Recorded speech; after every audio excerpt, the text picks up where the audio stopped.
la disponibilidad, por el tiempo, por acordar el día. Voy a empezar. Bueno, finalmente la tesis se terminó titulando La política prefigurativa en la búsqueda de autonomía y autogestión en la región Costa de Chiapas, el caso del Consejo Autónomo Regional de la zona Costa de Chiapas. En este caso mi directora es la doctora Emilia Velázquez. Quiero iniciar con el lugar e importancia del contexto social y del trabajo etnográfico, ¿no? Bueno, en este caso utilizo la definición de la región económica, que es la novena, es el Istmo Costa, que es donde están ubicados los municipios de Tonalá y Pijijiapan, ¿no? En este sentido, sí quisiera decir, ¿no?, que en parte de la tesis lo que digo ahí es parte de lo que dice el doctor Fábregas Puig, ¿no?, que tanto las regionalizaciones muchas veces son arbitrarias. En este caso me baso en esta y en otras dos dentro de la tesis, para ubicar y contextualizar a Tonalá y Pijijiapan y la acción del Consejo Autónomo Regional. Yo destaco en este sentido el papel del trabajo etnográfico, ¿no? Porque, si bien esta región está muy cerca del Soconusco, realmente no se conoce mucho o no se conoce tanto como se ha estudiado el Soconusco, ¿no? Y la información que yo tenía previo al trabajo de campo, pues fue muy distinta y fue muy impactante para mí en ese sentido, comprender y entender la dinámica geográfica, la dinámica de distancias y la dinámica socioambiental que hay en esa región, puesto que pues me dio cuenta, ¿no?, experimentar ahí pues que del centro de Pijijiapan al ejido Tamaulipas, Joaquín Amaro, que fue donde yo estuve, pues el transporte es muy escaso, ¿no? Generalmente uno se transporta en camiones de redilas para poder llegar de un lugar a otro, y esa experiencia, pues implica también, ¿no?, muchas veces cuando se realizan las reuniones, pues tener la disponibilidad, pues de poder regalar todo un día, ¿no? Me permitió constatar, si bien dentro de los distintos testimonios que voy yo recopilando ahí, se expresa, la dinámica socioambiental de sobreexplotación tanto de los suelos y de los manglares, pues estar ahí también me permitió constatar este primer elemento, ¿no? También, por ejemplo, la cuestión de la precariedad, ¿no?, que hay en torno a la economía, ¿no? Este elemento que se constata en la dinámica de migración que existe, ¿no? O sea, que ahora es a la inversa, que al momento de que yo llego en el trabajo de campo, la migración tiene el flujo inverso al que tenía, ¿no?, cuando comenzó realmente a poblarse los distintos ejidos, que fue, a finales de los 70, los 80 sobre todo, cuando la población llega y hay una dinámica de pesca, pues, que permite abundancia, que permite tener un ingreso, pues bueno, se podría decirse. En este sentido, lo que se destaca en los distintos testimonios, y es una constante, es que actualmente ese momento de abundancia ha terminado, y esto ha implicado también una dinámica de migración hacia la región norte del país, como Tijuana y Juárez, y ya hacia Puebla, ¿no?, que son lugares donde generalmente se ubican pues maquilas, sobre todo, que es a lo que van, y es una dinámica de migración que es de temporada, ¿no? Generalmente van y vienen, regresan, se están otro tiempo en la comunidad y se vuelven a ir, ¿no? Esa es una dinámica que se pudo constatar en el trabajo de campo, que, ahí se realizaron, en siete municipios, sobre todo. Y esta migración también se da también con base en la migración, ¿no? En la profesionalización. También hay una migración por profesionalización, que fue, lo que pude constatar, que las nuevas generaciones pues sí están preparadas, hay muchos títulos colgados en las paredes, pero esta generación pues ya no se queda, ¿no?, en las comunidades, en las localidades, porque no hay esa oportunidad de aprovechamiento de esa experiencia o ese conocimiento que tienen. Entonces también esa educación que reciben no hay forma de que sea retribuida a favor de las comunidades, ¿no? O sea, y eso ha complejizado la dinámica, porque es sobre todo la expulsión de jóvenes que son los que tendrían, serían la población económicamente activa, y se está quedando, un fenómeno de envejecimiento en las localidades y sobre todo pues de los ejidatarios, ¿no? También este trabajo de campo lo que se pudo constatar pues es la dinámica que se genera a partir de pues de las relaciones de propiedad que tienen, ¿no?, con los ejidatarios, sobre todo que son quienes poseen la tierra y tienen también muchísima más capacidad de decisión en términos de pues aprovechamientos de los distintos ingresos que tienen en las comunidades, ¿no? Esa fue parte pues, de la observación directa, de la fotografía que se realizó, las notas de voz, el diario de campo, todos esos testimonios fueron los que más, digamos, coinciden o digamos, serían lo que se podría destacar en esta primera parte, ¿no?, del trabajo de campo. Y bueno, en ese sentido, digamos, el planteamiento del problema, ¿no?, entendiendo una vez la complejidad que se tiene de socioambiental, de precariedad económica, ha ido variando, ¿no? O sea, al inicio lo que yo planteaba, antes de ir al trabajo de campo, que eso también permitió, digamos, el conocimiento situado, ¿no?, que permite la etnografía. Yo iba con la intención de estudiar un proceso autogestivo realmente fuerte, ¿no?, o que yo tenía entendido que estaba muy, muy fuerte ahí. Entonces, con digamos, el conocimiento ya situado, conocer la dinámica poblacional, la dinámica que existe también de la actividad del Consejo Autónomo, pues fue variando y finalmente, pues digamos que terminó más bien centrándose, ¿no?, en la práctica política a través de lo que yo después incorporé como política prefigurativa, es decir, estudiar la permanencia del Consejo Autónomo no a partir de una articulación fuerte del autogestivo con el discurso autonómico, sino más bien una política prefigurativa que parte de la capacitación, de los talleres y de un discurso que promueve un horizonte autonómico por parte del Consejo Autónomo, ¿no? Esa, digamos, sería, digamos, la transición que hubo de un inicio del planteamiento del problema hacia, digamos, el final de la investigación.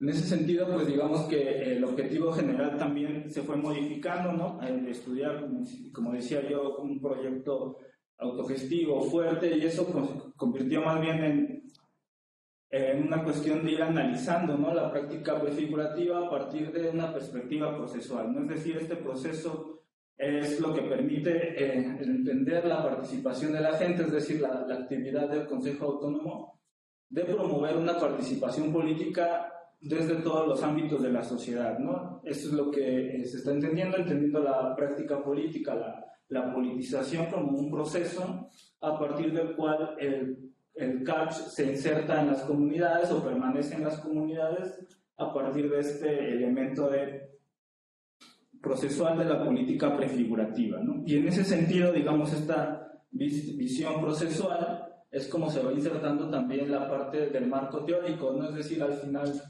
destacaría estos tres primeros elementos, ¿no? Es decir, el primero, ¿no?, que es justamente entender la organización como algo vivo, entender el proceso que genera el CAPS como algo siempre perfectible, como algo falible también, ¿no?, y en un constante proceso de renovación, ¿no?, que justamente yo llegué a esta parte del marco teórico también a partir, pues, de las contribuciones de mi comité, de mi directora, ¿no? Es decir, entender esta parte, ¿no?, porque yo a lo que me invitaban mi comité justamente fue evitar categorías totalizantes, ¿no?, de blanco y negro, o de si el proceso estaba bien o estaba mal, de evitar caer pues en un juicio, ¿no?, sino más bien entender justamente esta parte de las categorías abiertas, de entender el proceso como algo que se va construyendo y que más bien permite la participación y la amplitud de la politización dentro de las comunidades.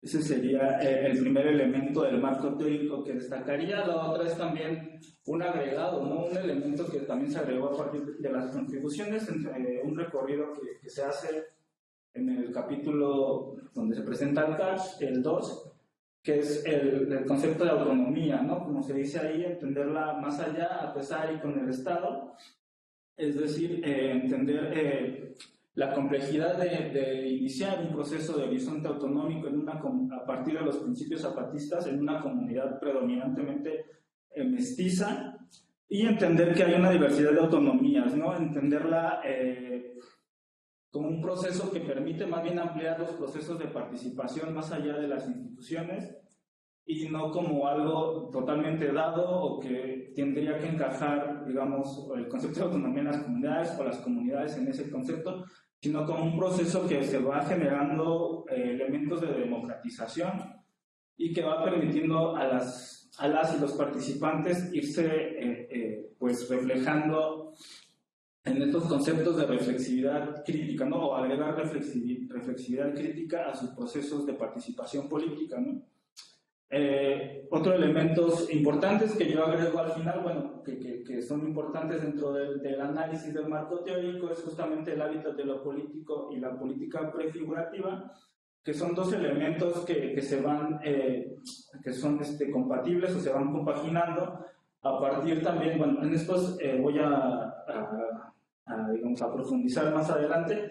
Ahorita lo que agregaría dentro del hábitat político, y que fue parte también de las contribuciones que me hicieron o recomendaciones, fue agregar justamente los procesos que van nutriendo tanto al CACH como a las comunidades en su experiencia política, ¿no? Uno de ellos que se destaca ahí, pues es, por ejemplo, de donde venía Berzaín Hernández, que es el proceso de la CENTE, ¿no? Y este proceso también de politización de base muy importante para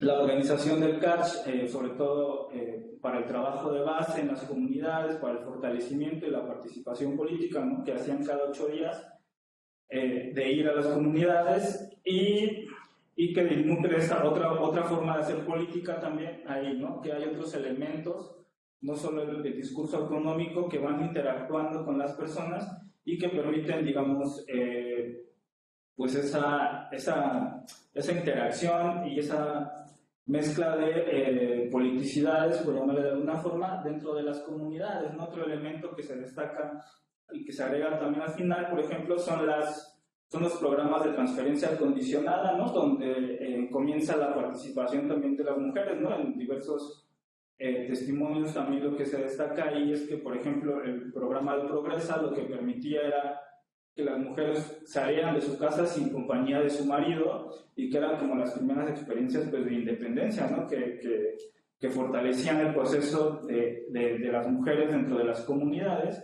Y ese proceso, pues, digamos, es un programa, pues, que está orientado, pues, desde el Banco Mundial, que digamos, no viene con un proceso de radicalización, pues, desde el feminismo, pero que impulsa, pues, la otra visión entre las mujeres para poder salir del hogar sin necesariamente la compañía de un hombre, ¿no?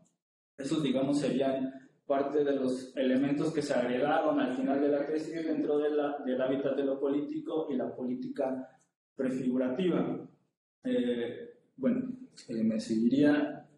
En ese sentido, pues yo destaco el trabajo político del CACH en el sentido de que genera o promueve la participación por fuera de las instituciones, ¿no? A partir sobre todo de la capacitación, de talleres, de reuniones organizativas, asambleas, y que van permitiendo y van conformando un núcleo en el que, pues, sobre todo la dirigencia promueve el discurso autonómico, los principios y valores zapatistas, y con los que las y los participantes concuerdan, ¿no? O sea, y eso promueve, digamos, el hábitat de lo político, en el sentido de que, pues, digamos, es la potencia que sería ello que nutriría el hábitat de lo político que promueve el CACH, sería la potencia de los aprendizajes, ¿no? La difusión, la práctica y pues sí, la propia capacidad de aprendizaje, de réplica dentro de las comunidades, de lo que van aprendiendo en estos talleres,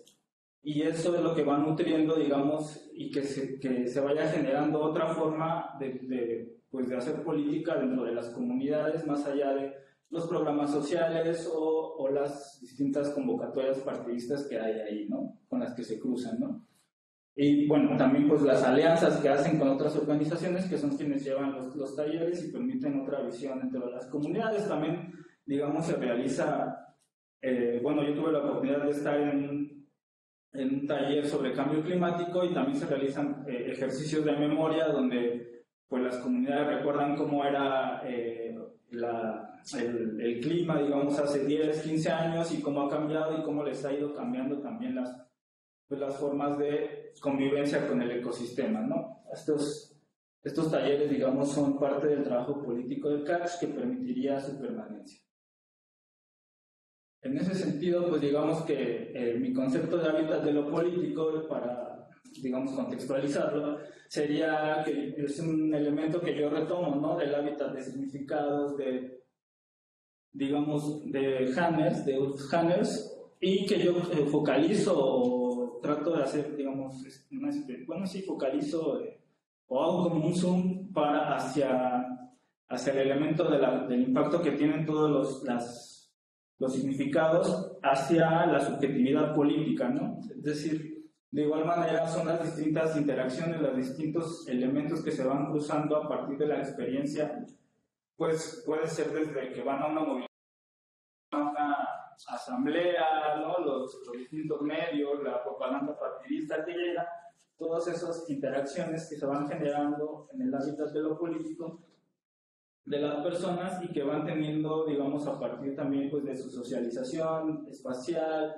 la convivencia que van teniendo con vecinas y vecinos, y que van generando pues, ciertas formas de reflexión crítica en las comunidades y las personas sobre todo. ¿No? Aquí como ejemplo, pues, por ejemplo, cuando se expande el hábitat, pues es a partir del trabajo social de base, el fomento de la participación política, ¿no? Cuando va la dirigencia a las comunidades o convoca una asamblea, una movilización, ¿no? En su momento las visitas de la comandancia del CNI, ¿no? Recientemente también con Marichuy ahora, pues han acudido y van fomentando, digamos, el hábitat que quiere promover el CACH o que le interesa al CACH, y fortaleciéndose a través de las distintas acciones y dinámicas que presentan, ¿no? Dentro de los testimonios, pues lo que con lo contrae, digamos, pues son la centralización de las reuniones ahora que hacen ellos en este espacio que tienen en otro ejido, a lo que muchas veces lo que reflejan los testimonios es que se les complica salir de las comunidades, como se decía, ¿no? Hay una cuestión ahí de escasez de transporte, de la distancia y todo esto, que evita que muchas personas participen, y entonces se focaliza la información en unas pocas personas, ¿no? Y ya no en la comunidad, o la comunidad ya no ve qué hacen los talleres, ya no se interesa tanto. Eso lo contrae, ¿no? Hay un problema que también reflejan algunos testimonios, que es la falta de renovación de integrantes, ¿no? Que tiene que ver tanto con la migración como con la falta de interés digamos, de parte de los jóvenes, ¿no? Porque se van, ya no participan, a pesar de los distintos esfuerzos que se han hecho, ¿no? Como encuentros de jóvenes, campamentos, que realizan, torneos deportivos que han realizado, y que finalmente pues no logran hacer clic ahora con la juventud, por llamarle de alguna manera. Y bueno, otro elemento pues son las diferentes tensiones intervecinales que existen, ¿no? Es decir, a partir también pues de esta digamos como especialización que hay en algunos integrantes, ¿no? Que se encargan pues de lo público dentro de las comunidades, pues muchos de ellos pues tienen cargos dentro de las comunidades, ¿no? Y tienen también pues representan al CAPS en ellas. Y lo que sucede es que muchas veces, pues no sé, sucede esto de que no anotaron a alguien en la lista de la leche, y la persona pues no distingue, ¿no? De si pues fue algo del CAPS o fue algo de la persona, y pues se genera esta tensión, se va generando un desgaste de participación pública, y que eso tiene repercusiones dentro del CAPS, ¿no? Y digamos la temporalidad también, ¿no? O sea, hay que señalar, no es lo mismo pues mucha gente que empezó a militar dentro de los 2000, ¿no? Que tenía 40 años, pues hoy ya va cumpliendo 60 o va superando esas edades, y pues ya no tiene la misma dinámica, ¿no? O el mismo interés, digamos, por participar políticamente, por conformar una asamblea, bueno, todo lo que implica, ¿no? La participación política. Estos, diríamos, serían ejemplos más concretos de lo que sería la expansión y contracción, en lo que me refiero al hábitat de lo político Y bueno, ligado a esto, ¿no? Que es muy importante, pues es el elemento de la política prefigurativa, que como decía, pues son los distintos talleres, capacitaciones que va teniendo el CACH y que permiten una anticipación a partir una anticipación del mundo que se va buscando, ¿no? O que prefigura el CACH en este sentido, a partir de una reflexión crítica, ¿no? Es decir, en estas capacitaciones, como se decía, pues van generándose distintas reflexiones a partir de la socialización que se hace, de los talleres, las ideas que llevan otras organizaciones y que se adaptan a las comunidades, y que, bueno, vale la pena destacar que esta reflexión no es algo mecánico ni algo progresivo, sino que más bien es paulatino, se va generando una nueva, digamos,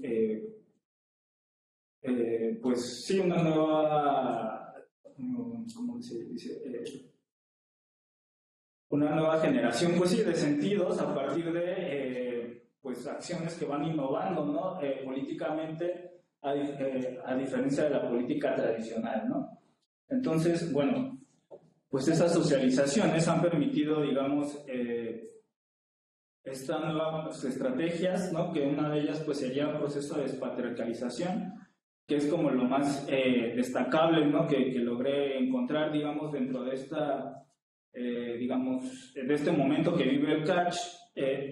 Pues el proceso de la Red de Mujeres de la Costa es de los elementos que van innovándose, en el sentido de que van permitiendo no solo que las mujeres se integren a la agenda del CACH, sino que las mujeres vayan generando su propia agenda, ¿no? Vayan teniendo su propia temática, sus propios espacios, y esos elementos, aunque pues sí también sometidos a las condiciones de precariedad que existen, ¿no? O sea, uno de los elementos que también frenó este proceso y que se van recuperando, pues fue el tema del COVID y todo esto.